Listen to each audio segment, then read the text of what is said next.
Y esperando Jéssica Bastos. perfecto.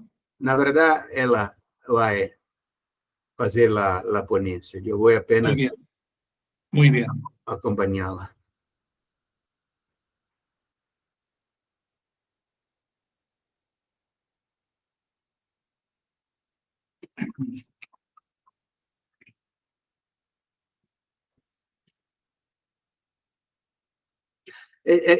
¿Ustedes son de la Rey Juan Carlos, la universidad? ¿Todos? No. No, creo que ninguno. Yo soy de Argentina, de una universidad que se llama Universidad Austral de Argentina, y estoy como moderador, pero invitado por la Rey Juan Carlos, pero no conozco las organizadoras del Congreso, pero no soy de la Rey Juan Carlos. Yo tengo dos amigos de Argentina, profesora Marta. Marta, ¿qué apellido? Yo quiero lembrar, es una decana, es muy tradicional, es una referencia. Yo quiero lembrar. Y profesor Daniel, que es un profesor de la Universidad de Zaragoza. ¿Pero está en Argentina? No, está en Zaragoza. En Zaragoza. Yo voy a lembrar nombres de ellos. Muy bien.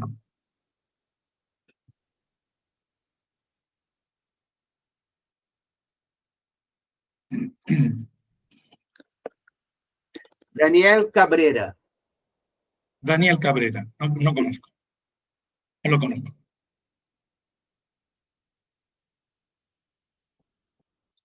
Bueno, en todo caso lo que podemos hacer es esperar un poquitito y empezar contigo, Tiago, mientras damos tiempo a los otros ponentes para que lleguen. Muy bien. Sem problema.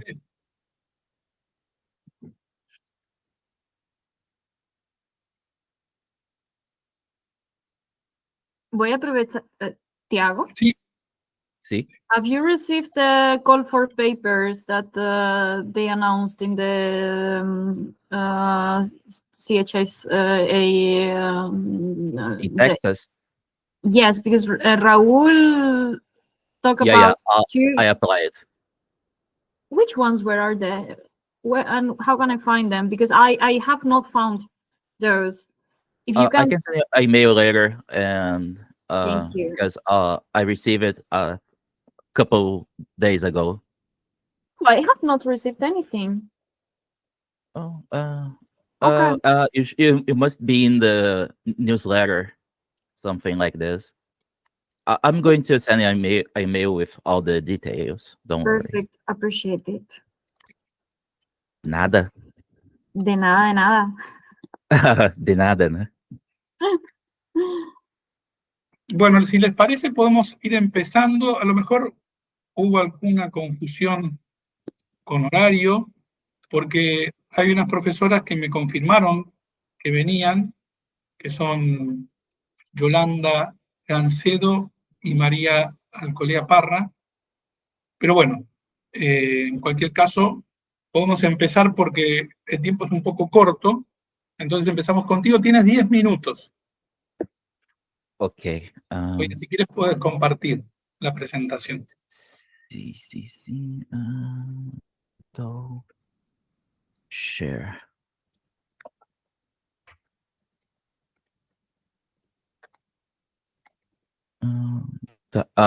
Vocês podem ver a minha tela? Sim. Ok.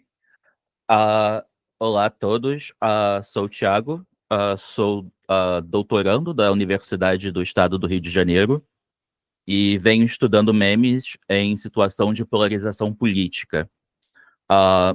Isso é um resumo do primeiro capítulo da minha tese, em que eu apresento o que eu chamo de grau zero dos memes, quando os memes conseguem fazer a manutenção ideológica na sociedade por suas características específicas. Ok. Para entender, os memes têm essa capacidade de serem remixados, funcionam em grupos, se propagam rapidamente e têm funções de entretenimento, criar humor ou passar algum tipo de informação, porque nem todo meme é humorístico. E quando eu falo o grau zero do meme, eu penso no filme da década de 90, eu não sei como é que é a tradução, mas se chama Brass It Off, com Ian McGregor. E é um filme que se passa na Inglaterra, na época da Margaret Thatcher, e o personagem do Ian McGregor se apaixona por uma moça, e eles têm um encontro amoroso, e ele leva ela para a casa dela. Chegando nessa casa, ela pergunta para ele: você gostaria de subir para tomar café? E ele responde: eu não bebo café. E ela fala: não tem problema, eu não tenho café em casa. Esse diálogo é interessante porque é um convite muito intenso, mas ao mesmo tempo ele não diz muita coisa, ele não diz para o que ele é criado. Eu penso o meme mais ou menos como esse diálogo, em que o encontro com o meme nunca é uma soma zero. Algo acontece. É um convite a alguma coisa. Então, os memes funcionam assim na minha concepção. Então, eu identifiquei 2 tipos de processos em que os memes funcionam como grau zero. É o pensamento meme think, que é análogo ao trabalho... o meme think, que é o pensamento meme, que vou explicar depois, e o meme work, que é o trabalho do meme, influenciado pelo trabalho do sonho do Freud. Quando eu falo ideologia, eu trabalho muito com o filósofo Slavoj Žižek. Então, quando eu falo ideologia, eu falo não de ideologia de direita, de esquerda ou ideologia de gênero. Eu falo a ideologia como realidade experienciada, aquilo que a gente entende como natural e a gente não consegue explicar, mas de alguma forma a gente gosta dessa ideologia porque ela nos dá algum tipo de prazer. A ideologia, a gente consegue ver algumas questões, porque Žižek fala que as pessoas fazem, mas elas sabem que estão fazendo, mas fingem que não sabem, que é a grande estrutura do desmentido fetichista, disavowal em inglês, que é um conceito do Freud que parece com a negação. Mas diferente da negação, que eu nego um fato, o desmentido, ele... você reconhece alguma incoerência, mas você finge que está tudo bem. A Manoni traduziu isso muito bem, que é: eu sei muito bem, mas mesmo assim. Então, quando eu penso os memes nessa situação ideológica, eu penso, eu sei muito bem que meu meme é problemático, mas como é uma piada, está tudo bem, como é um xiste. Então, a primeira forma como o meme funciona é o trabalho do meme. O trabalho do meme foi criado pelo Ivan Napp, onde ele estuda a comunidade masculina da alt-right, em que certos afetos se transformam em violência nesses memes. Então, o sonho no Freud, ele funciona com algumas características, como condensação, displacement, esqueci como se fala em português. E então, esses mesmos processos funcionam no trabalho do meme, quando você tem remixes, tanto de imagem, quanto de significado ou de texto. Então, o meme se estrutura mais ou menos como um sonho. Dentro de uma lógica interna, ele vai funcionar passando algum tipo de elemento inconsciente do sujeito. Eu peguei um caso, que é o humor anti-vegano no Brasil, em que eu peguei de um perfil no Instagram, que fala assim: aqui só tem humor, não falamos de nada, apenas de humor contra pessoas veganas, é só para rir. Mas aí, identificando os memes dessa página, eu percebi que existem algumas coisas ideológicas, como uma defesa ao agronegócio brasileiro, e como pessoas veganas são ingratas, porque são de esquerda, e não apoiam o agronegócio, que no Brasil é muito forte com a questão da extrema-direita brasileira. O segundo caso nesses memes também que eu encontrei é uma questão de gênero, em que homens que são vegetarianos são menos homens, porque existe toda uma ideologia com o consumo de carne. E então, ou eles são muito afeminados, ou eles são menos fortes do que uma mulher que come carne. Então tem essa grande questão que você cria preconceito com pessoas, mas é só uma piada, é só um xiste, então está tudo bem. O segundo caso é o pensamento meme, que funciona como uma organização imagética de sincronicidade de pessoas que funcionam com signos. Um grande exemplo que não é um meme são os coffee shops nos grandes centros globais. Todo mundo que gosta de um café diferente vai num coffee shop e vai perceber que o mesmo coffee shop tem uma estética industrial, minimalista, com cinza, branco e outras cores. E isso acontece em várias cidades do mundo. Então, a mesma coisa acontece quando eu falo Make America Great Again. Nós sabemos que símbolos visuais eu estou falando e que pessoas eu estou falando.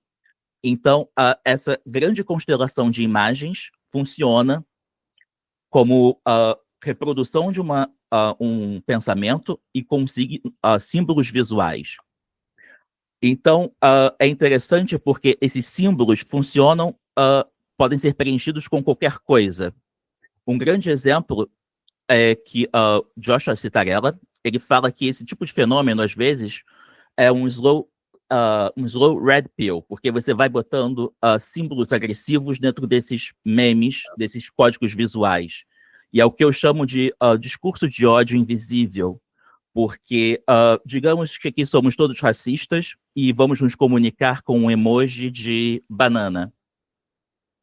Banana não tem, a princípio, nenhum significado agressivo ou violento. Mas quando a gente bota isso nas plataformas, e nós somos racistas, então podemos praticar racismo sem ser violência dentro das plataformas sociais. O exemplo aqui da imagem é o Deus Vult, que foi muito usado. Deus Vult é a vontade de Deus em latim, se eu não me engano, que foi usado como meme no Canadá contra imigrantes.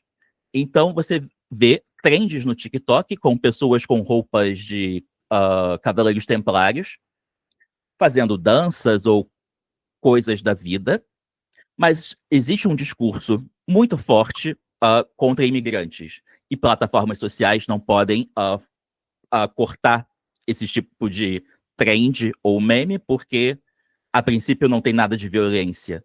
E quando isso acontece, a extrema-direita fala, viu, você foi... deletaram seu perfil.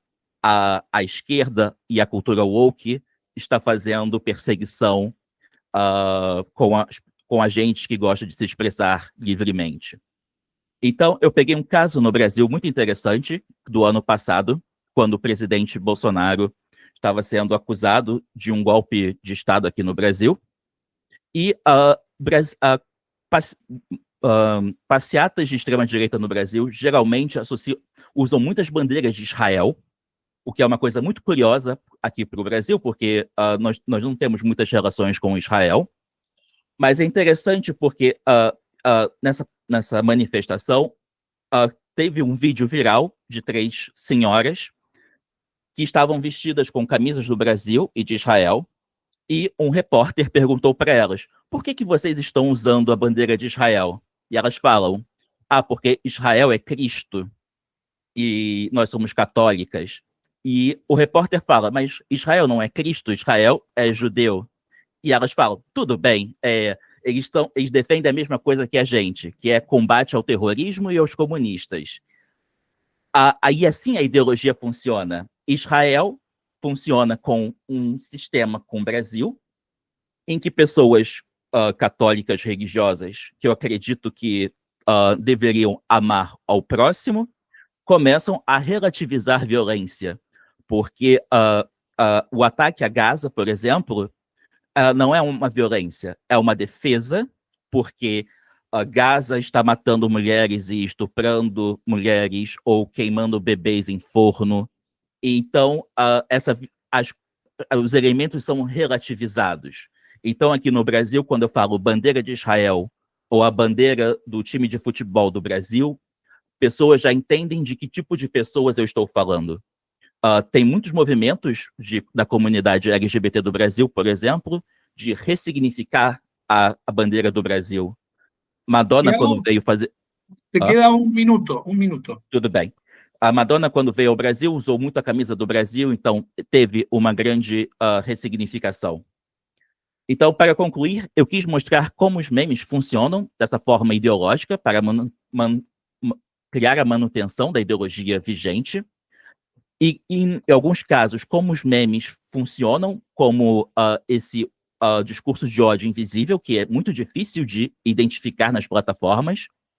E também pensar um pouco que as pessoas cometem muitos crimes usando memes, mas elas acham que o meme é apenas um xixi, é apenas um humor, e não pensam muito nisso. Então, pensar em letramento digital para as pessoas poderem utilizar memes e outras práticas nas plataformas para evitar problemas. É isso. Obrigado.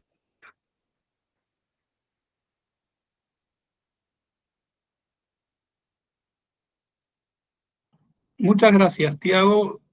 Para los que llegaron un poco después, cambiamos el orden de exposición porque Tiago tiene un compromiso después, pero ahora vamos a seguir con el orden que está en el programa, así que le tocaría a Ana Yara Postigo Fuentes, que es de la Universidad de Düsseldorf. Muchas gracias, Damián. Y muchas gracias, Tiago. Comparto pantalla.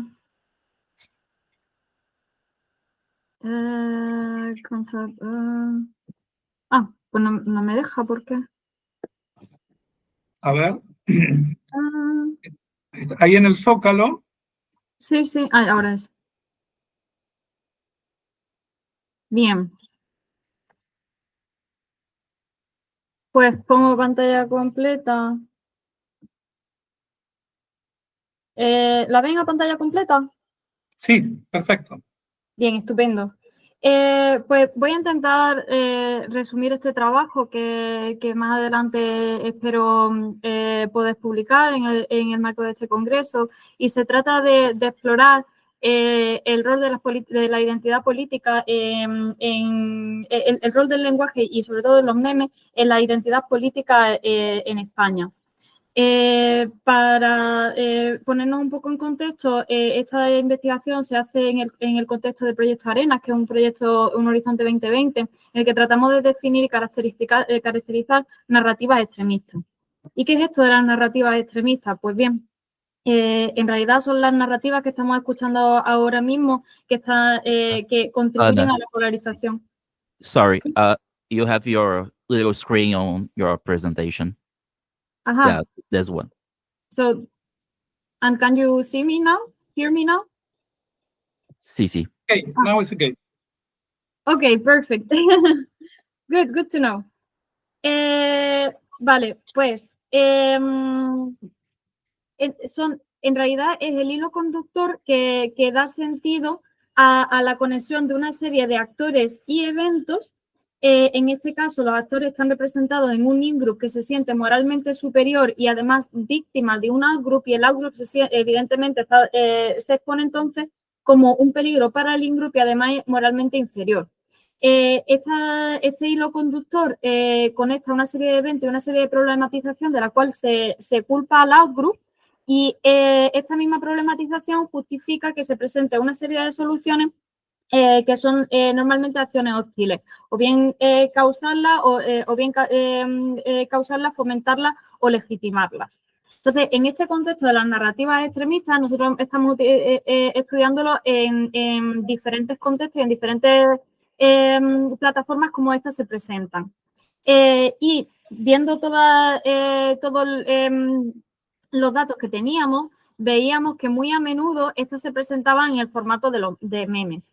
La formación memética, en realidad, la conceptualizaba Dawkins en el 76 como una forma, como una especie de gen cultural que servía para la reproducción de ciertos aspectos que serían puramente culturales, pero cuando llegamos al contexto de Internet, en realidad vemos que toma una forma muy particular. De hecho, supongo que muchos de vosotros y vosotras estáis ya familiarizados con este formato, pero digamos que tendríamos una plantilla, ya sea de imagen, texto, sonido, que se podría reproducir. Hay una parte que se reproduce tal cual y otra parte que se modifica, y esa sería la forma memética. Entonces, ¿qué pasa con esta idea del humor y el extremismo? Pues bien, como hemos presentado, tenemos el in-group y el out-group, y en realidad eso comparte bastantes características con cualquier narrativa de identidad, pero también ocurre con el humor. Nosotros, en cualquier forma cultural, necesitamos tener una serie de referencias comunes para hacer bromas sobre ello. Entonces, como en cualquier otra, en otro círculo social, tenemos una serie de referencias que compartimos, de las cuales hacemos bromas. ¿Y qué es lo que sucede con el humor y el extremismo? Bueno, pues tenemos, si aparecieran estas narrativas extremistas en formato humor, veremos que ese outgroup lo podemos identificar en el target de la broma que se presenta, y aparecen una serie de símbolos que están compartidos, que pueden entenderse por el in-group. ¿Qué efecto produce esto? Por un lado, aparte de que está bien documentado que las narrativas extremistas que tienen forma de broma tienen más posibilidad de ser difundidas, además puede hacer de canal, es decir, hacer una especie de embudo en el cual yo veo algo que yo puedo entender y que puedo entender esa referencia, me hace gracia, por tanto, por lo menos entiendo que es una broma, y puede ser que circule hacia las burbujas donde esto se ha producido. Este fenómeno, entre otras muchas formas que tiene, es el que se conoce como red pilling, que trata de presentar al in-group como poseedor de una verdad que el resto de las personas, muchas veces representadas en Internet bajo el concepto normis, no entienden. Claro, ¿qué es lo que sucede? Cuando yo empiezo a hacer bromas de esta manera, voy desplazando lo que se conoce, sobre todo en ciencias políticas y en ciencias culturales, como la ventana de Overton, que es lo que está socialmente aceptable hablar de ello. Cuando yo empiezo a hacer bromas de algo, digamos que voy aumentando esos márgenes que primeramente podrían ser tabú, y luego voy aceptándolo, por lo menos, aunque sea solo para reírme de ello, y así va entrando en el debate público. Un buen ejemplo de este tipo de desplazamiento sería un meme de este tipo. A pesar de que tenemos muchísimos datos en arena que lo documentan, me parece bastante divertido apuntar que este meme en realidad lo he recibido en diferentes grupos de amigos que no tienen por qué tener ningún tipo de ideología en particular, porque este meme normalmente llega a las personas a través del inconforto que hay ahora mismo con el tema de la vivienda.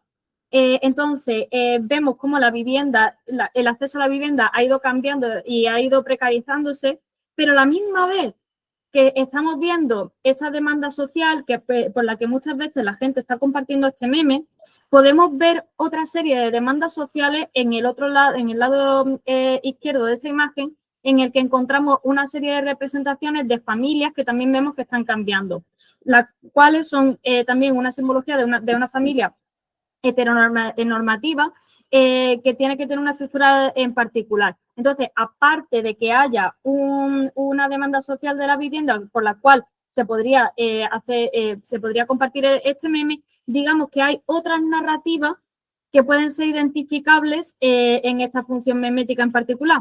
Además, si conocemos bastante la cultura de los memes, podemos concentrarnos en cada uno de las imágenes, de cómo se está presentando, y podríamos ver que, por ejemplo, en los 60, el padre de la familia está representado por la figura del chat, que si nos metemos en los análisis de los memes, sabemos que es una forma de representar una masculinidad hegemónica que sería, digamos, ejemplar y a la que todo el mundo quisiera aspirar, mientras que la presentación masculina, por ejemplo, del 2020, sería la contraposición del chat, que es el Virgin, dando un mensaje, aunque sea de manera indirecta, de qué sería lo que podríamos aspirar y qué sería lo que deberíamos temer, que sería el presente actual. Entonces, claro, aquí en este momento presentamos dos demandas como si fueran iguales, creando lo que se conocía la CLAO como una cadena de equivalencia, ¿vale? Entonces, indirectamente, en realidad, la estructura que se está planteando es en narrativas extremistas lo que se conoce como el pasado glorioso y el presente decadente. Entonces, muchas veces tienen ese arco narrativo, las narrativas extremistas, donde se presenta que la demanda del presente actual es que pues estamos en un momento de decadencia y se empieza a glorificar el pasado para plantear un futuro que sería prometedor. ¿Cuál sería el futuro prometedor? A veces sería está explicado de manera implícita y otras veces de manera explícita, pero a menudo estamos viendo ahora, sobre todo en España, que podría ser volver a una forma de autocracia. Como ya había mencionado antes, tenemos estos dos personajes, el Chat y el Virgin, que si bien he mencionado las cadenas de equivalencia por parte de la CLAO, digamos que el Chat y el Virgin representarían lo que en España se ha conocido constantemente en este tipo de narrativa como la anti-España y la España de verdad, el verdadero español. Entonces, curiosamente, si analizamos todos los datos, particularmente de la producción española. Un minuto, Ana. Sí, un minuto. Estoy lista. Podemos ver una representación muy clara de quién está como el Chat y cómo está el Virgin. Y vemos muy a menudo que se utilizan simbolismos históricos, donde el Chat muy a menudo se presenta, por ejemplo, como un templario, como un soldado de la Reconquista, mientras que el Virgin presenta otra serie de demandas sociales que a menudo se ha llamado, por ejemplo, como el wokismo, pero también está representado por otras formas de progresismo. Y más adelante sistematizaremos, y además también una de las mesas redondas de aquí, este análisis del Chat versus Virgin, y presentaremos la serie de narrativas históricas y las cadenas de equivalencia. Y con esto ya estaría. Muchas gracias. Muchas gracias. Entonces ahora tendríamos la presentación de Fátima Martínez Gutiérrez y Renzo Arauco. No sé si están. No están, ¿no? Muy bien. Entonces seguimos con la siguiente, que es la de Yolanda Verdasco Gancedo y María Alcolea Parra. Hola, buenas tardes, ¿qué tal? ¿Qué tal? Voy a compartir. Muy bien. Aquí. No sé si la están viendo. Sí, perfecto. Perfecto, pues voy a aquí a compartirla completa. La ven completa, ¿verdad? Sí, la vemos completa. Genial. Bueno, pues buenas tardes. Esta ponencia corresponde a mi compañera María Alcolea Parra y a mí misma. Y bueno, nuestra idea era un poco ver cómo la sostenibilidad se está tratando desde la memética, sobre todo centrada en tres aspectos. La comunicación en general, la política y el género en la difusión de los ODS, ¿no? De los Objetivos de Desarrollo Sostenible. Para ello planteamos unas preguntas de investigación que son básicamente tres. ¿Cuáles son las características de los memes que actualmente abordan los ODS en términos de lenguaje, estética y narrativa? ¿Cómo se articulan los discursos políticos y de género que hay detrás de estos memes? ¿Y qué impacto tienen en la percepción del público, en la percepción de la opinión pública sobre sostenibilidad? Actualmente nos encontramos trabajando todavía en este proyecto, con lo cual bueno, pues hemos realizado una parte más cualitativa que es de la que les voy a hablar. La idea es que tenemos un objetivo general que es analizar cómo los memes están contribuyendo tanto en positivo como en negativo a la difusión de los objetivos de desarrollo sostenible y dentro de esta difusión a la dimensión comunicativa, política y de género. Todo ello teniendo en cuenta que hay un problema que subyace, que es la baja comprensión pública de los ODS y cómo los memes pueden influir en la percepción social de los mismos. Además, tenemos que entender también que hay unos problemas de ideología que trascienden, de ideología política que trascienden los ODS en sí mismos. Pero bueno, para continuar, aquí. Hemos repasado un poco la investigación previa en este sentido, hemos visto todo el trasunto de la teoría de Schiffman y hemos entendido cada uno de los memes como una unidad cultural. Y también hemos trabajado con los documentos sobre la Agenda 2030, con la teoría del framing para ver cómo se da la comunicación política en redes y hemos repasado autores como Butler y Mendes en cuanto a las perspectivas de género, de feminismo digital y de la representación simbólica de la mujer. Para nuestro trabajo hemos revisado, para esta parte investigación previa, marco teórico, hemos revisado pues las bases de datos típicas con palabras clave como memes y desarrollo sostenible, activismo digital y género, etcétera, tanto en español como en inglés, si bien es cierto que vamos a trabajar por ahora con memes en español. Y, bueno, pues hemos tenido en cuenta los artículos revisados por pares de la última década para elaborar ese pequeño marco teórico. Algunas de las cuestiones que nos han interesado de este marco teórico de forma especial son como, por ejemplo, bueno, por centrar alguno y no extenderme demasiado, que los memes funcionan como artefactos culturales que integran el flujo discursivo de la sociedad actual, revelando transformaciones ligadas a la digitalización y pervivencias genealógicas de medios masivos o, en el caso del feminismo, como los memes publicados en el contexto de la protesta feminista se caracterizan por reflejar valores machistas y misóginos, evidenciando la reproducción cultural en entornos digitales. De alguna forma, nosotros lo que queremos ver es de forma aleatoria, porque no podemos obviamente recoger todos los memes, no nos es posible ver qué tipo de características tienen y cómo se pueden considerar.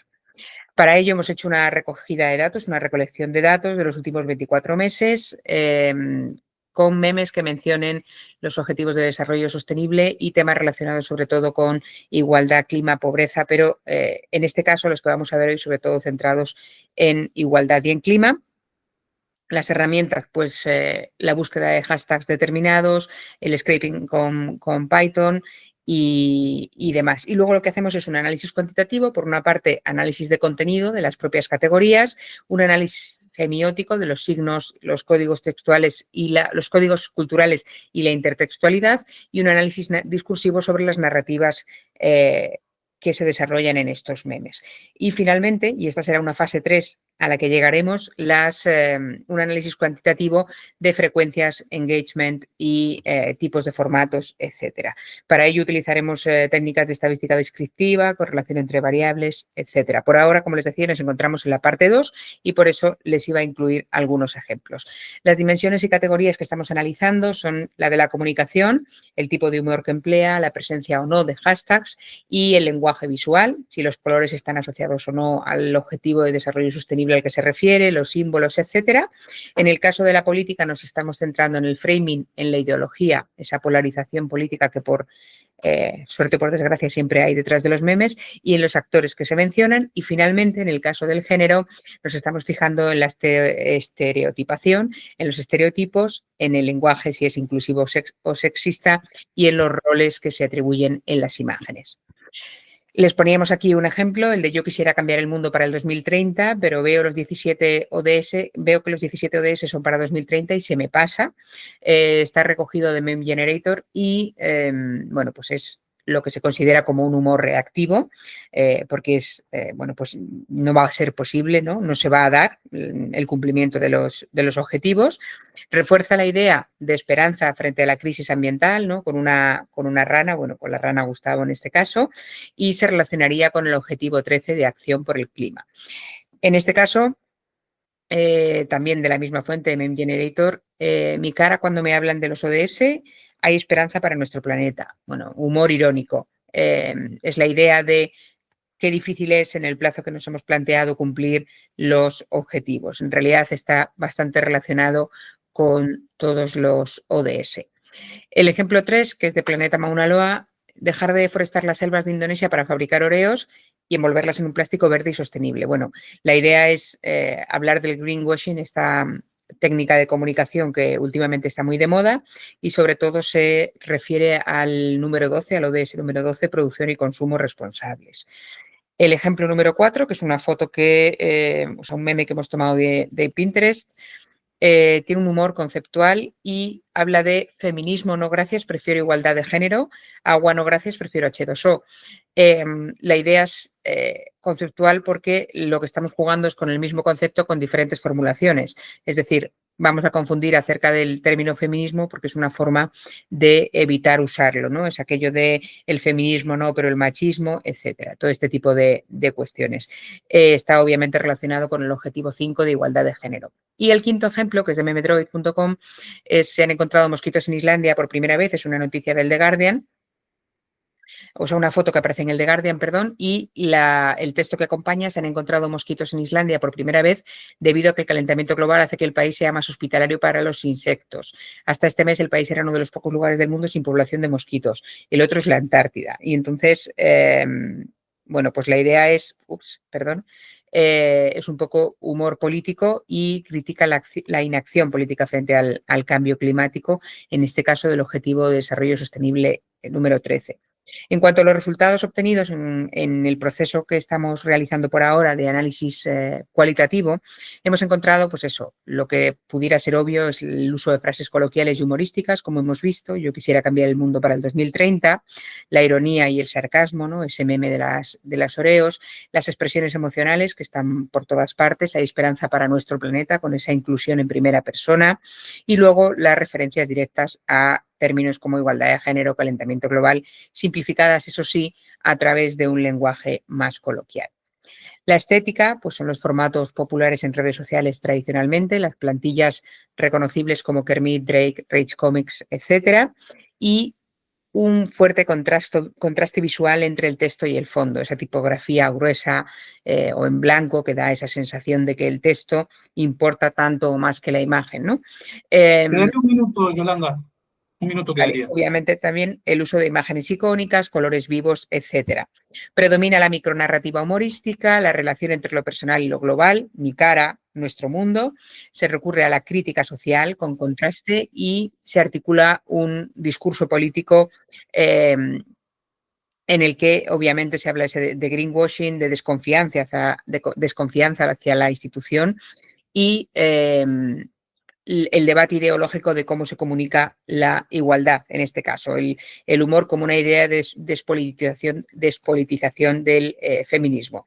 La idea un poco general es que los memes sobre los objetivos de desarrollo sostenible combinan humor, crítica social y lenguaje accesible para generar impacto emocional y viralidad. Sin embargo, su efectividad depende del equilibrio y de la profundidad, ya que pueden tanto sensibilizar como trivializar en algunos de los casos los discursos sobre sostenibilidad y género.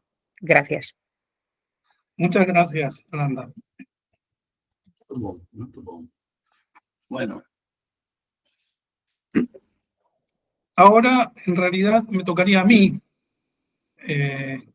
Entonces, comparto la pantalla. Tienes 10 minutos. Tengo 10 minutos.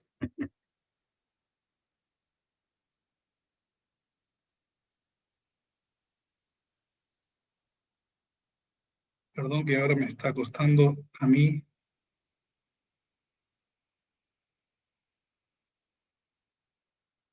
Bueno, voy a compartir la pantalla completa.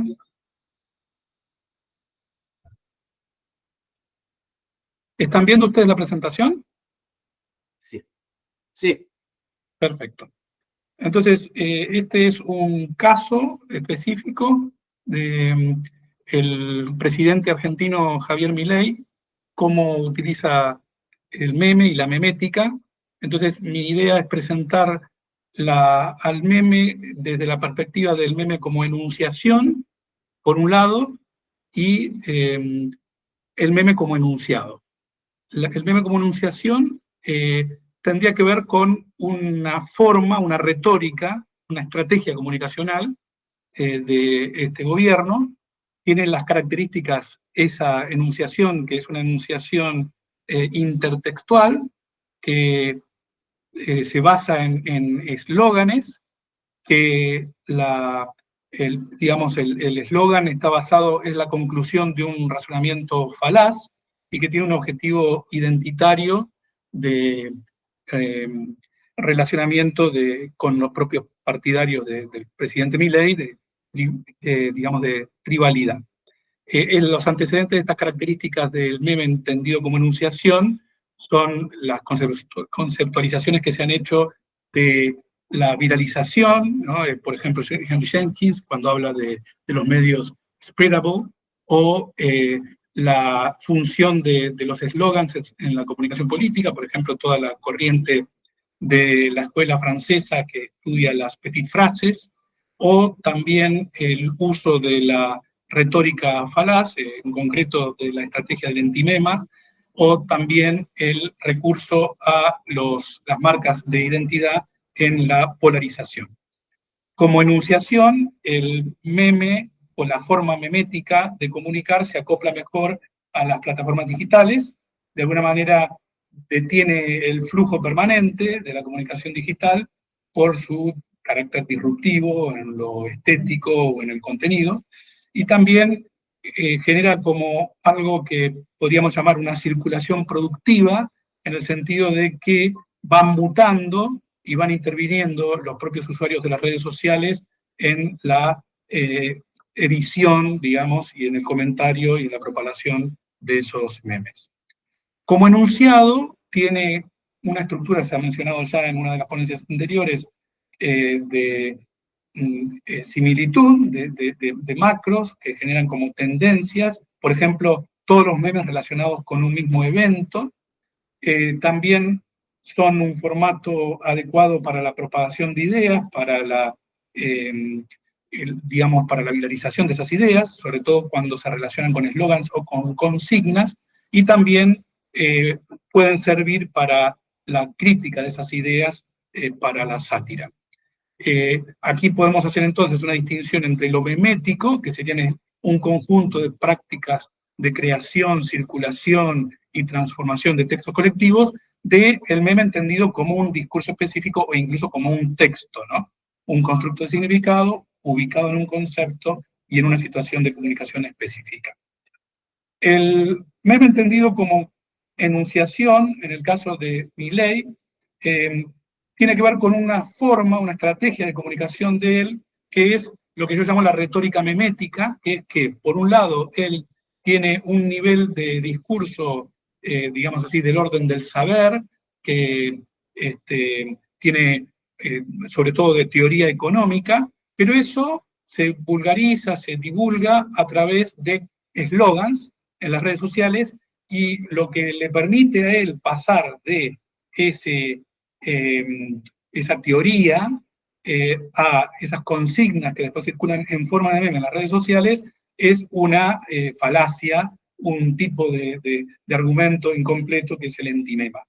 Esto, de alguna manera, permitiría que esas ideas se popularicen, ideas, digamos, libertarias o de teoría económica liberal a ultranza, se popularicen, y esto se puede vincular con una idea de un premio Nobel de Economía, Schiller, del año 2019, que habla de las narrativas económicas. Él dice que la teoría económica no le ha prestado suficiente atención al hecho de que es importante que cómo se divulgan a través de las redes sociales, por ejemplo, las ideas económicas que terminan modificando incluso los comportamientos de la ciudadanía y haciendo que un proyecto económico sea más o menos favorable. Voy a pasar esta parte más conceptual para ir a los ejemplos. En concreto, hay un autor que es Wiggins, que relaciona el meme con el entimema. El entimema es un recurso retórico que consiste en un silogismo incompleto, un silogismo en el que se ha suprimido alguna de las premisas o la conclusión, o no se deriva necesariamente de esas premisas la conclusión. Es un recurso de la oralidad que agiliza la exposición, pero también suele disfrazar una falacia. Y este recurso, que facilita que después la conclusión tal se divulgue en formato de meme, es muy usado por Milei. Un ejemplo, bueno, hay un montón de frases que él divulga, aquí algunas recogidas en TikTok y otras en X, por ejemplo, no la ven para diferenciar a los partidarios de los no partidarios, el que las hace las paga sobre sus, digamos, su forma de reprimir el delito, fenómeno barrial para decir que está haciendo sus ideas difundidas por todo el mundo, etcétera, una serie de eslogans que salen de sus discursos y terminan en formato de memes. Un ejemplo es este párrafo un poco largo para leerlo, donde él hace un razonamiento en el discurso de Asunción, que luego repitió muchas veces, de hasta dónde podría haber llegado la inflación si hubiese seguido el régimen anterior.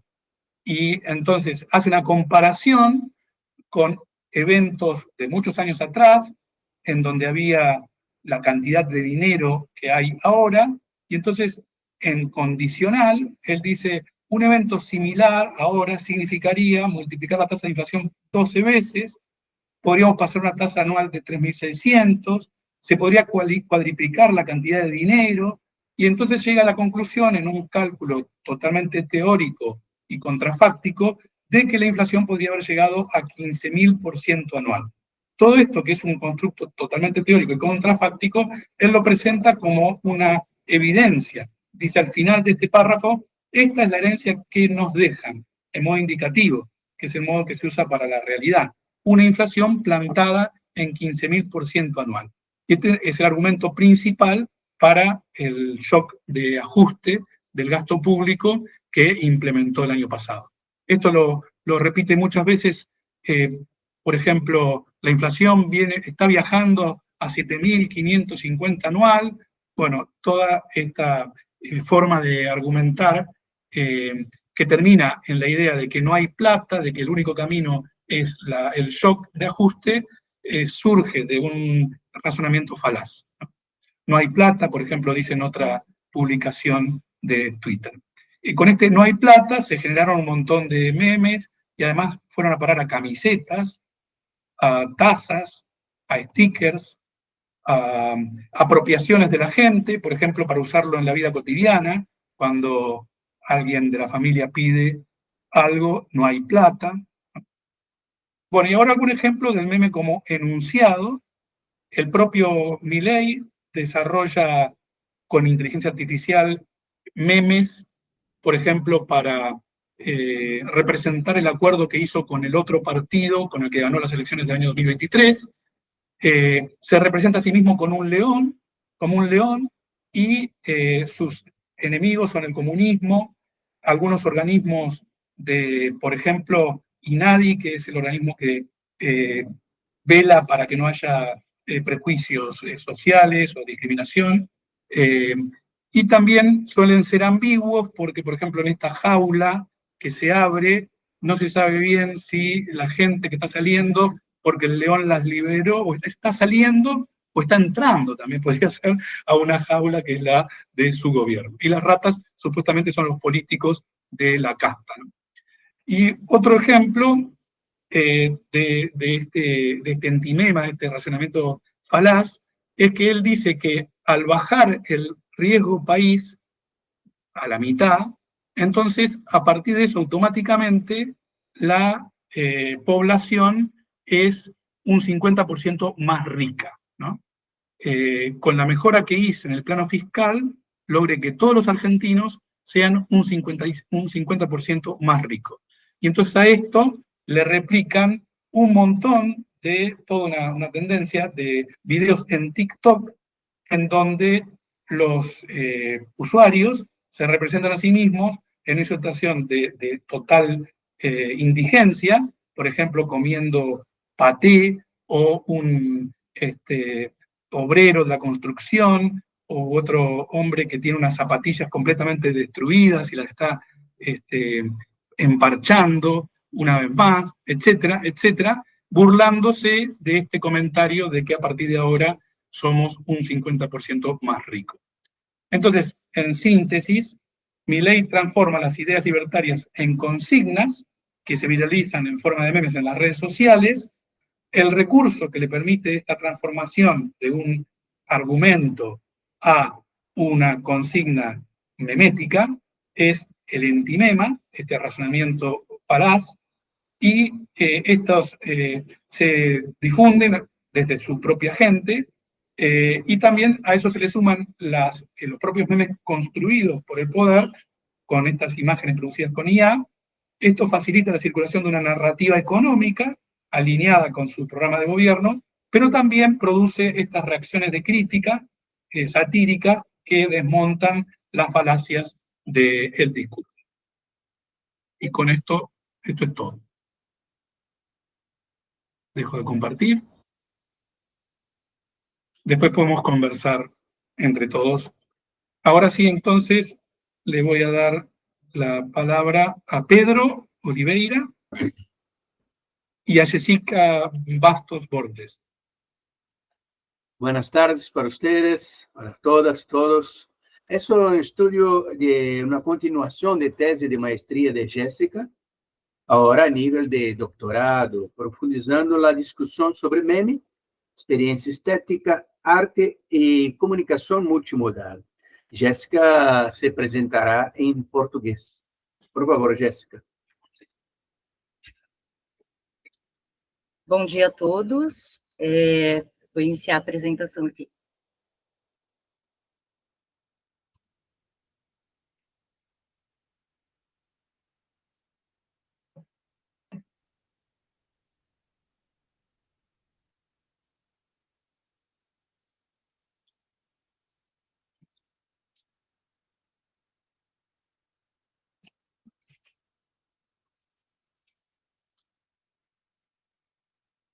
¿Pueden ver?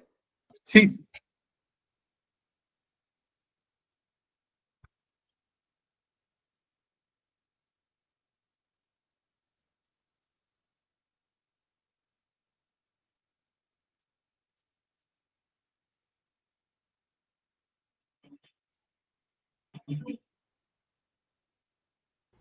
La veíamos la presentación, Jessica. Desculpa, tive uma falha aqui, já voltei a compartilhar. Acho que vai carregar em breve. Ok. Bem, como o Pedro me apresentou, eu sou doutoranda do Programa de Estudos de Cultura Contemporânea da Universidade Federal de Mato Grosso, e esse artigo é uma continuação da minha dissertação de mestrado. Ele está sendo elaborado especialmente para esse congresso, então eu não tenho ainda análises finalizadas, mas gostaria de compartilhar com vocês o caminho que eu estou trilhando para essa construção, para essa reflexão.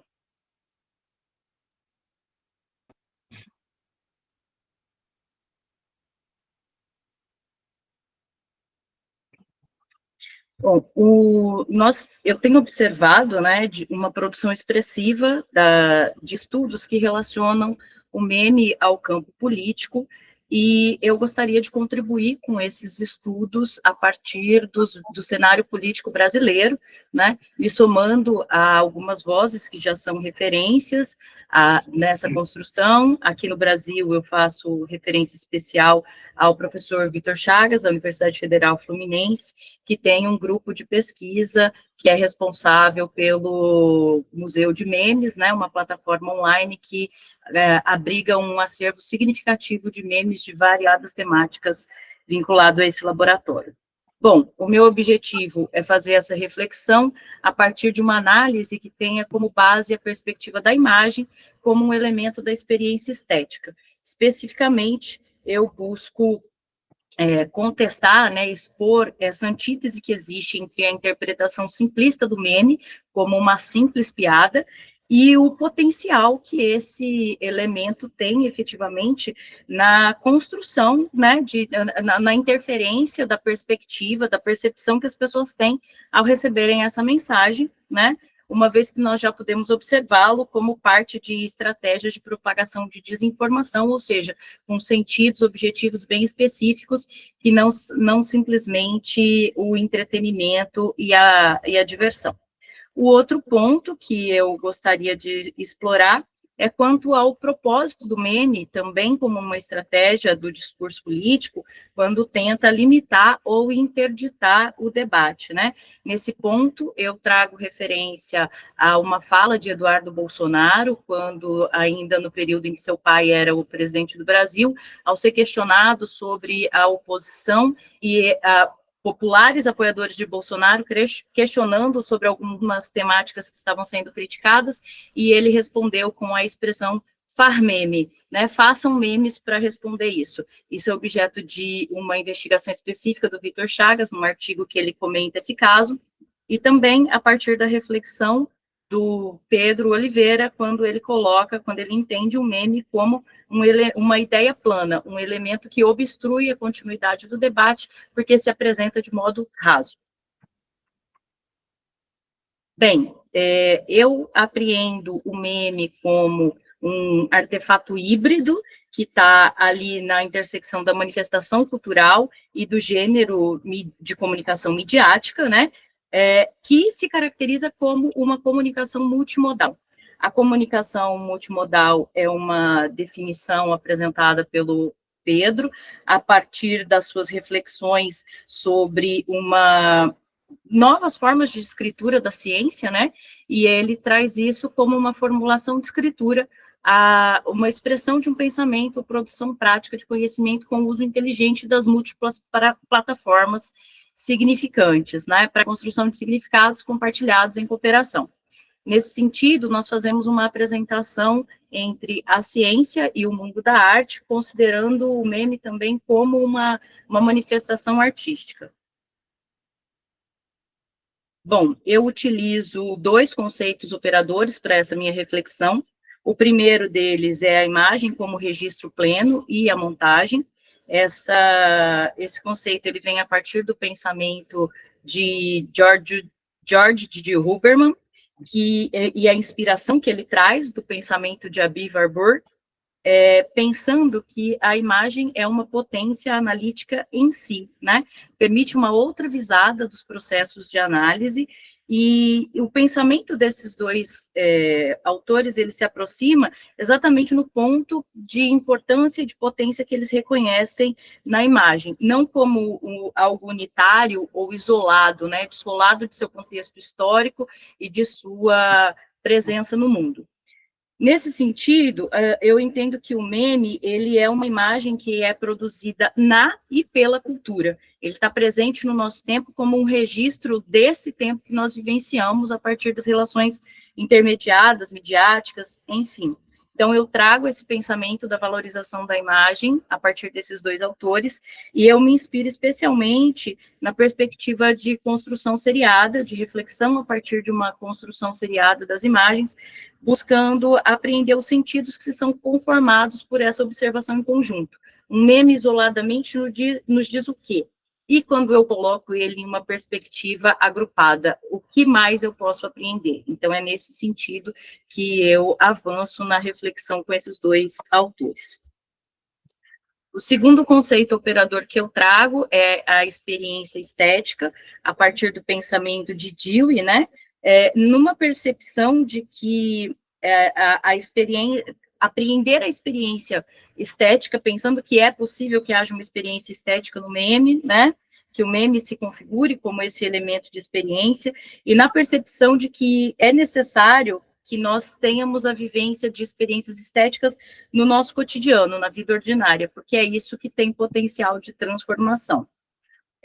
Eu também me aproximo do Dewey quando ele, no sentido de que ele fala que a comunicação é o que permite a atribuição de significados. Então, se um meme, se reconheça o meme como esse elemento de comunicação, né, ele é parte desse processo de construção de significados partilhados, né, e que nós entendemos como potente de transformação desse cenário político que vivenciamos, que não é uma particularidade do Brasil, mas especialmente aqui para nós.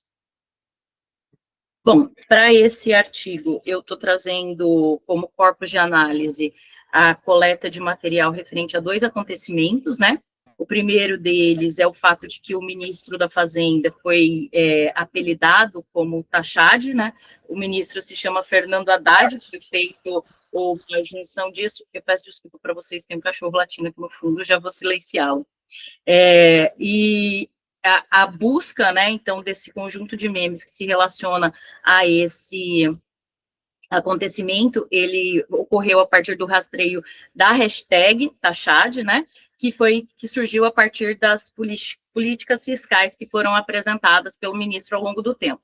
Eu vou destacar, na minha análise, 3 momentos específicos desse acontecimento, que é o que a gente popularmente definiu como a taxação das brusinhas, quando houve a implementação de cobrança de taxas para produtos importados de grandes plataformas como Shein, Shopee, entre outras, né? O segundo evento, a taxação do Pix, e a relação com o IOF são 2 políticas distintas, mas na narrativa das redes sociais elas foram associadas como se tivessem uma ligação direta, né? O Pix é o nosso formato de pagamento instantâneo, eletrônico, um produto do governo federal, desenvolvido pelo Banco Central.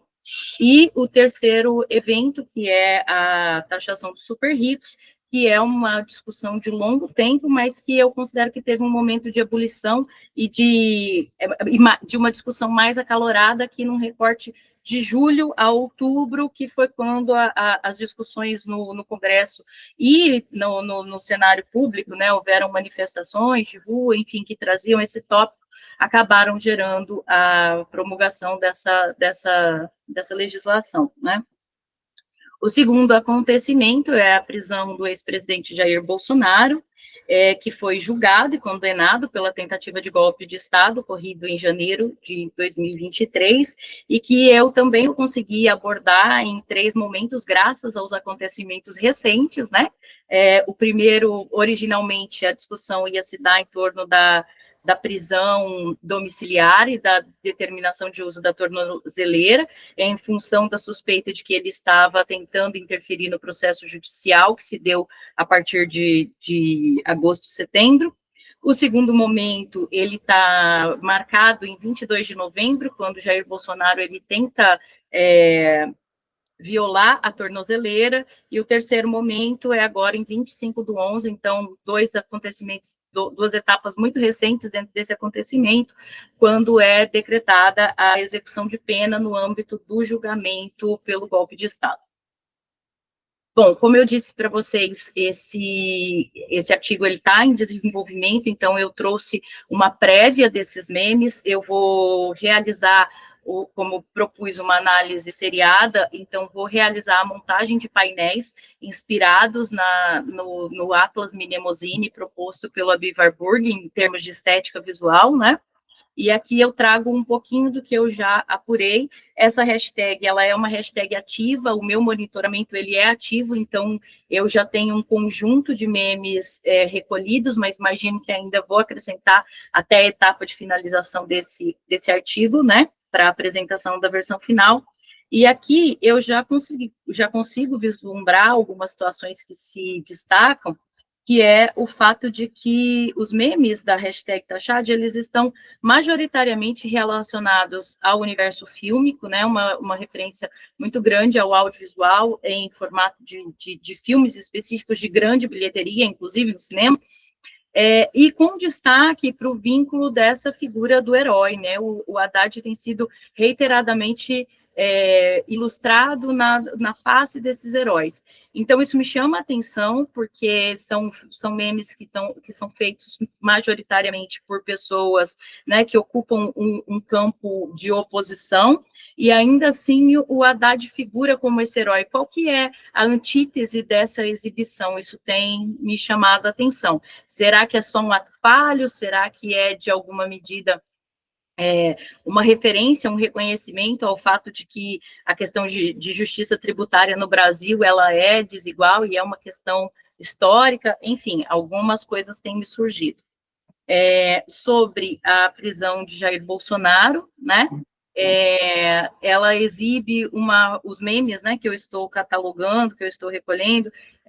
Eu já vinha de um processo de recolha, como eu falei, desde o momento em que Jair Bolsonaro é obrigado a utilizar a tornozeleira. Eu fiz um apanhado em diversos perfis, recolhendo esses memes que se destacavam. e agora especificamente a partir do sábado 22, eu adotei uma sistemática específica de coleta e estou recolhendo esses memes para segmentá-los nesses 3 momentos dentro do acontecimento. Mas elas estão ligadas de modo muito forte ao cotidiano, às questões ordinárias da vida no Brasil, né? Então, ela vai aparecer como o toque, toque, toque, ele já é um meme das ações policiais no Brasil, né? A Polícia Federal tem por prática a realização de ações que envolvem figuras de grande destaque social, de grande destaque popular, ali nas primeiras horas da manhã, no alvorecer. Então, sempre que tem que é disparada alguma atividade, existe essa piada coletiva do toque, toque, toque, acordando a figura de referência ali que está recebendo a visita. Então, ela acaba assim como todo meme, né, ela transcende, vai para outros lugares, mas o toque, toque foi um meme muito expressivo nesse primeiro momento. Também temos aqui a referência a o que eu chamo quase de um surto coletivo dos assuntos, dos temas que se tornam tão populares no Brasil e que você não entende de onde ele vem, o que motivou aquela expressividade, mas ela acaba sendo registrada imageticamente de muitas formas e transcendendo o seu locus ali, né? O Bebê Reborn foi uma febre no Brasil e aí você viu o deslocamento dessa temática para os mais variados e inusitados lugares, o Bob Goods, o morango do amor, que eu não sei se vocês sabem o que é, mas é uma receita de um doce que se tornou viral no Brasil e enlouqueceu todo mundo, é um morango caramelizado, a exemplo de uma maçã do amor, é a fruta com uma camada de doce e uma crosta de cristal colorido, né, de açúcar cristalizado, colorido em volta, e a tornozeleira. Então há uma brincadeira muito disso, o que fez o Brasil em 2025? 4 imagens que nos refletem, né? E isso se expande. E também há uma evidência, uma ligação muito forte com novelas, né? Todo mundo conhece a fama do Brasil de sermos exímios produtores de novela, exportadores... Jessica, tendrías que ir terminando. Sim, ok.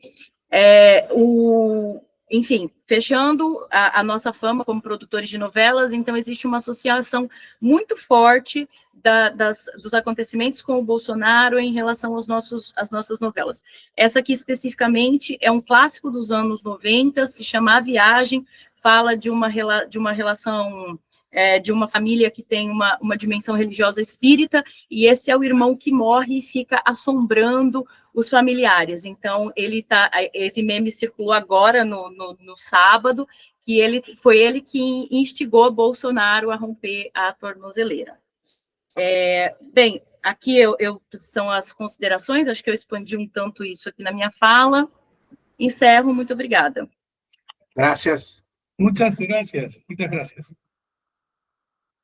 Bueno, nos quedan algunos minutos para conversar. Aquí cada uno puede preguntar o comentar lo de los otros. Si alguien quiere abrir, yo tengo de todas formas algunas preguntas que pueden servir como disparador. Quería aprovechar que todavía está Tiago, no sé si ya se tiene que ir, para preguntarle primero a él el marco teórico. Juliana levantó la mano. Juliana. No, Damián, puedes seguir y luego pregunto yo. Muy bien, perfecto, gracias. Pasaste bastante en Freud, digamos, todo el tema meme work, cómo trabaja en la condensación de las imágenes, o también esta apelación al inconsciente. Ahora, ¿vos crees que la estrategia memética es una estrategia que tiene que ver con el inconsciente o es una estrategia muy consciente y, digamos, trabajando deliberadamente con algunas connotaciones sociales que pueden lastimar? Não sei se você entende minha pergunta, porque temos a dificuldade. Sim. Compreendo, sim. Eu compreendo espanhol, mas o meu espanhol é muito, muito ruim. É interessante porque Freud fala que os xistes têm essa característica de produzir uma coisa que foge do inconsciente para o consciente. E é interessante porque o Freud também fala que a gente usa o humor porque não podemos usar da violência com o outro, porque a sociedade priva a gente. Então, eu penso o meme como isso também. Eu posso criar um meme racista, ou LGBT-fóbico, ou misógino.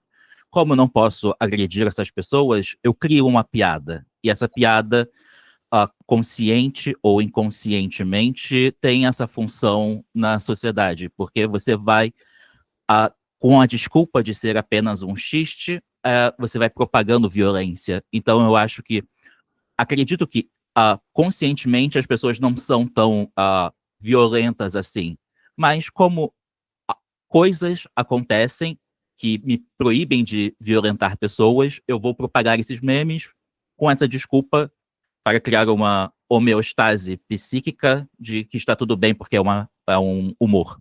Então, por aí. Muy claro. Juliana. Gracias, Damián. Yo creo que voy a hacer la pregunta en portugués, que son dos, o pregunta-comentario para Tiago y para Jéssica. Si nos importa, hablo en portugués. No hay ¿Sí? problema. Gracias. Tiago, gostei muito do seu trabalho. Eu até tinha deixado uma mensagem para você aí no chat, porque eu não sabia se você ia continuar até o final.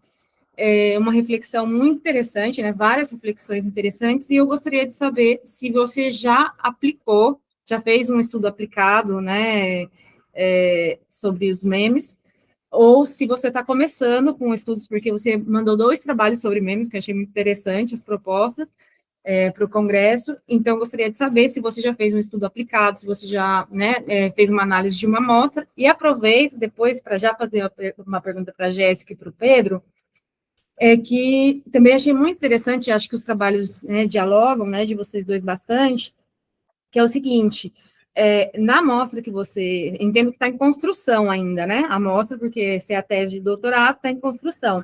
Aí eu vi os exemplos, tem saído muitos exemplos de memes para mim também, né, porque agora eu estou no Brasil como professora visitante, termino em 2 semanas, então estou aqui em João Pessoa, e então tem saindo muito para mim no Instagram.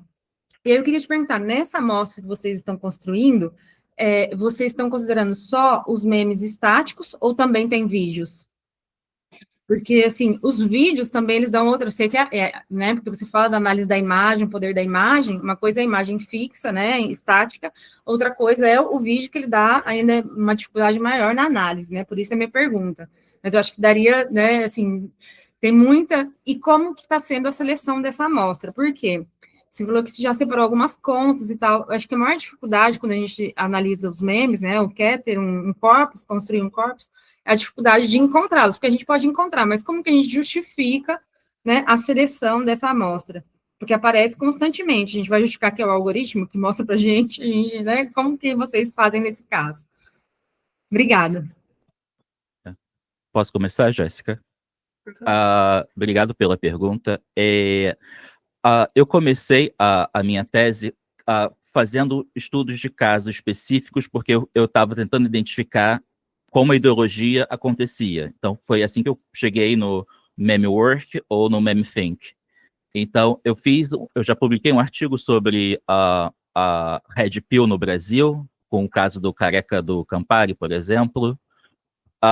Os casos que eu usei são artigos publicados também, que é humor antivegano, ou a questão de Israel e Palestina com o bolsonarismo, com o nazismo e judeus e etc. Então, eu vou construindo essa constelação, porque a minha tese ela é muito mais teórico-crítica do que um estudo de caso específico. Então, eu tento criar uma estrutura de pensamento epistemológico de análise do meme a partir desses casos que eu vou pontuando para ilustrar como o nosso Brasil funciona com humor e violência. Então, mais ou menos isso. E eu prefiro trabalhar com memes estáticos porque é mais fácil de analisar metodologicamente e você vai ter que usar muito questão de discurso ou estética, que é uma coisa que eu tento evitar um pouco. Então, além do mais, que um vídeo pesa muito mais do que uma imagem no HD do computador. Então, mais ou menos por aí. Quis fazer a parte mais fácil mesmo. Bom, obrigada pela pergunta, né? Como eu coloquei, essa pesquisa, ela está como um desdobramento do mestrado. E aí, então, neste primeiro momento, eu estou usando a mesma metodologia que eu adotei no mestrado. Especificamente, os memes do Haddad, eu estou fazendo o recolhimento a partir da hashtag.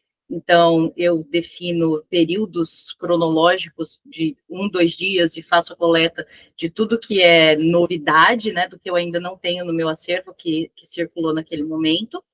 E em relação ao Bolsonaro, eu tenho feito o que eu adotei de modo mais efetivo no mestrado, que é usar o enquadramento e aquele momento cronológico do boom, né? O enquadramento a partir da perspectiva do Goffman e aquele momento do boom. Então, eu fiz a coleta na semana que aconteceu a obrigatoriedade da tornozeleira e fui recolhendo dentro dessas diversas páginas, considerando uma perspectiva do que o Chagas coloca como uma curadoria, né, um olhar curatorial. Eu escolho, dentro daquilo que está popular, o que eu quero recolher dentro dessa perspectiva da temática que está em ebulição.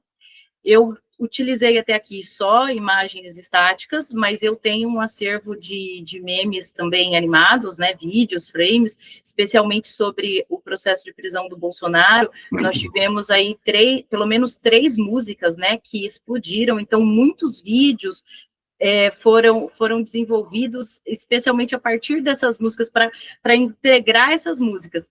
Eu ainda não tenho um desenho claro de como eu vou usar isso, mas é muito potente, então eu penso em seguir os passos do meu orientador com a ideia de um audiovisual científico em que eu possa exibir esse material, né, e fazer a análise desse produto que é muito potente. E dentro dessa perspectiva do ensaio audiovisual científico, me traria melhores possibilidades de avaliar, de analisar esse conteúdo que é animado em relação à escritura de um paper tradicional e tentar transcrever uma imagem, né, um vídeo para quem está lendo esse documento impresso. Estou seguindo nesse caminho. Posso complementar? Para la profesora Juliana, eso porque ese trabajo tiene esa perspectiva de comunicación multimodal. Entonces, claro que tenemos una preocupación de ter las memes también con imágenes y sonidos para ese análisis, para ampliar lo enfoque, la discusión y las análisis y los resultados de esta investigación. Yo posso, profesor Damiano, yo puedo, pero yo voy a intentar hablar ainda en español para a professora Yolanda y para ustedes también. Para a professora Yolanda, yo gustaría de tener más detalles sobre las diferencias, distinciones entre las categorías de ironía y broma, que hablamos en portugués como piada. ¿Cuál es la distinción específicamente de ironía? ¿Cierto? Y para el profesor Damián, si Milei tiene la estrategia comunicativa de los memes, y los memes están sujetos a crítica, las críticas, ainda así, sin embargo, él tiene el control de esta discusión. Porque entonces no es un juego de fuerza y fraqueza, porque ele tem esse controle. Porque eu trago, você tem que falar, em meu contexto, tem que falar comigo em memes, e não em outra discussão, em outras formas de comunicação. São essas 2 perguntas para vocês. Muitas graças também, professora Juliana, por a pergunta para Jéssica. Pues Adelante. muchas gracias, muchas gracias. Si no me equivoco, la idea que me pregunta es la diferencia entre ironía y broma, o ironía y sarcasmo. Sí, sarcasmo. Sarcasmo, ¿no?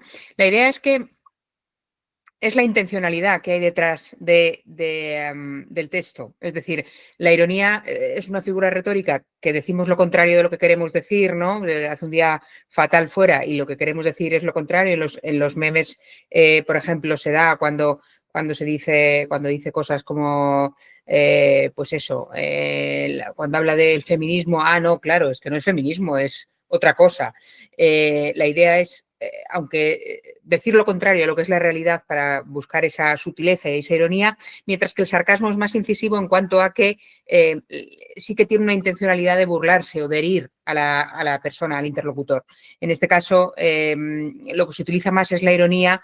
Es verdad que algunos de los memes pueden llegar al sarcasmo, obviamente, pero inicialmente los que hemos visto tienen todos un componente más irónico, es un poquito más sutil, no tan de burlarse de los objetivos como tal, más irónico en ese sentido. Gracias. A usted. Bueno, contesto brevemente porque también me gustaría después hacer una pregunta a Ana. Sí, coincido completamente, Pedro, en que él maneja en el entorno digital, definitivamente el presidente Milei maneja la agenda, los tópicos. Entonces, aunque hay esta respuesta, que es una consecuencia para los políticos de la apuesta muy fuerte en el entorno digital, tiene esa consecuencia que pueden recibir también en ese mismo terreno respuestas críticas.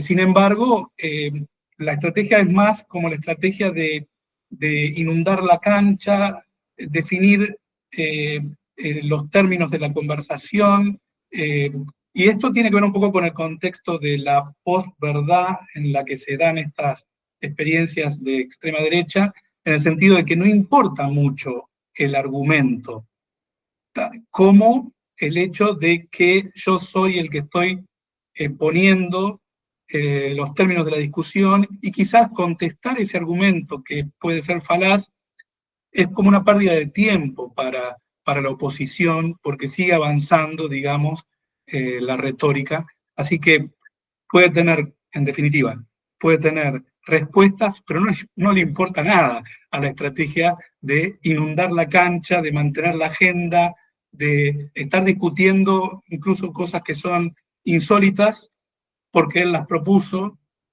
bueno, y para eso le sirve mucho el recurso del meme, ¿no? Gracias. Ana, no, yo quería preguntar, porque los análisis de esta mesa, y en general los que estoy viendo sobre meme, se centran en el análisis, digamos, de la producción, el análisis de los propios textos, ¿no? Pero el tema que vos mencionaste, del red pilling y de cómo se va ampliando la ventana de Overton a partir de proponer como tema de burla algo que hasta este momento no podía ser tema de burla, y eso va generando como un embudo, mencionaste, si entendí bien, sobre todo al interior del in-group, ¿no? Eso tiene más que ver con la parte de la circulación. ¿Cómo se puede analizar, o cómo lo has hecho tú, cómo la propagación de eso, ver cómo se va moviendo? Muchas gracias por la pregunta. En realidad, pues mira, nosotros hemos dividido dentro del proyecto las narrativas extremistas desde dos puntos de vista para hacerlo de manera operacionalizada, porque sobre todo somos un proyecto muy interdisciplinar. Entonces, si bien yo vengo de la lingüística y he tratado temas más semióticos, estéticos, estructurales de la narrativa, trabajo codo con codo, pues gente como de lingüística computacional y de machine learning, pero también, por ejemplo, con gente de historia, con gente de sociología. Entonces, bueno, pues hemos necesitado operacionalizar la definición de estas narrativas para hacerla lo más completa posible, pero lo más vacía posible, como para que podamos realmente todo analizar bajo los mismos conceptos. Entonces, de hecho, en la siguiente mesa redonda en la que participo voy a explicar un poco la estructura que hemos ido vaciando, pero básicamente hemos dividido la narrativa en la parte estética de la narrativa y la parte estructural de la narrativa. Y dentro de la parte estructural de la narrativa la hemos definido entre los actores. Dividimos in-group o out-group, pero precisamente porque hemos estado hablando y mencionando la batalla cultural, también nos parece bastante importante el rango que existe entre el in-group y el out-group, que eso también lo hemos operacionalizado, y la serie de problematizaciones de las cuales se le acusa al out-group. Que estas justifican, precisamente, que sería el cuarto elemento clave, las soluciones propuestas. Y hemos establecido la parte de, digamos, la idea de extremismo en dos axis. Por un lado, ¿cuánto somos capaces de negociar nuestro punto de vista con el outgroup? Porque una de las partes del extremismo es precisamente que yo no quiero negociar mi punto de vista. Y la otra es cuánto radical, cuánto violento puede llegar a ser la solución propuesta a la problematización que se plantea. Entonces, a partir de ahí hemos generado pues esa axis. Ahora bien, cuando hablamos de extremismo, estamos hablando necesariamente de un concepto relacional. Entonces, lo que consideremos como extremista va a suponer primero qué es lo que consideramos como un centro. Entonces, dependiendo de dónde situemos el centro, de ahí mi reivindicación sobre la transparencia de dónde situamos el centro, podemos considerar que hay ciertas posturas que son extremistas o no. ¿Por qué? Porque precisamente yo que estoy estudiando la parte del humor, evidentemente hay una serie de conocimientos que tenemos que tener para poder copiar la referencia humorística. Pero también, curiosamente, por ejemplo, tiene sentido hacer este tipo de humor si las personas que emiten esta producción humorística, que generan este meme, se sitúan como víctimas que, sea real o no, en la narrativa lo son. Entonces, claro, ahí sitúas el centro y entonces tiene sentido considerar como extremista de manera discursiva ciertas posturas que igual nosotros consideraríamos democráticas. Entonces, claro, es curioso cómo en la estructura de la narrativa nos permite entender también muchos de los acercamientos, muchas de las estrategias. De hecho, bastante interesante las estrategias enunciativas que planteaba tú, Damián, precisamente por eso, ¿no? Donde nos situamos y cobra cierto sentido, y cobra cierto sentido también el desplazamiento de la ventana de Overton, porque no tiene sentido hablar de la ventana de Overton si no hablamos de dónde situamos nosotros el centro y de lo que es socialmente aceptado. Buenísimo, muy bien. Bueno, muchas gracias, muy interesante. A ti. Bueno, creo que tenemos que ir concluyendo, ¿no, Juliana? Porque hay otra mesa. Creo que ahora sí, porque estamos en streaming y ahora en 3 minutos empieza otra mesa en streaming. Es por aquí eso. mismo. Sí, es otro enlace, pero en streaming, por YouTube. Muy bien. Bueno, muchas gracias a todos, es muy interesante. Y bueno, ya quedamos con el contacto. No sé si tenemos el contacto unos de otros, yo los puedo compartir para todos. Gracias, sí. Bueno, muy bien. Chao. Gracias, muy amable. Hasta luego. Chao. Ya.